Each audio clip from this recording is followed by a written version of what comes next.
अगर आप shares own करते हो तो हो सकता है कि आपको कभी बोनस शेयर्स मिली हो। द नेम सजेस्ट ये फ्री शेयर्स आपको कंपनी देती है on top of your existing shares at no additional cost. क्या आपने कभी सोचा कि कंपनी बोनस शेयर्स फ्री में क्यों देती है? क्या ये शेयर सही में फ्री है? क्या शेयर होल्डर्स को कोई बेनिफिट मिलता है? How bonus shares work? मान लो आपके पास किसी कंपनी की 100 शेयर्स है एंड अगर कंपनी ने 1:1 का बोनस डिक्लेयर किया देन आपके पास 200 शेयर्स हो जाएंगे at no additional investment. In case of Demat accounts, the bonus shares are automatically credited to your Demat account. पर ये ध्यान रखना, जब नंबर ऑफ शेयर्स डबल हो जाते हैं तब अर्निंग्स पर शेयर हाफ हो जाती है एंड लॉजिकली स्टॉक की मार्केट प्राइस भी हाफ हो जाती है। बोनस शेयर्स वैल्यू में न्यूट्रल होते हैं। Then why do companies offer bonus shares? There are two reasons why companies do this.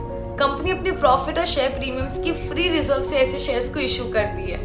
The issue of bonus shares is a signal that the company is financially sound. It is also an alternate way of rewarding the shareholders apart from dividends. The second and more important reason is that bonus issues share price को कम करती है और supply को increase. In case of high price stocks, जो काफी महंगे stocks होते हैं, उनको ये affordable बनाती है and makes retail investors more comfortable if it comes in a more popular price range. Do bonus shares benefit investors? भले ही bonus shares value wise neutral होते हैं but many companies have added value through consistent bonuses. Also bonus के gains को capital gains की तरह tax किया जाता है and the concessional tax is less than the tax on dividends. That's what matters.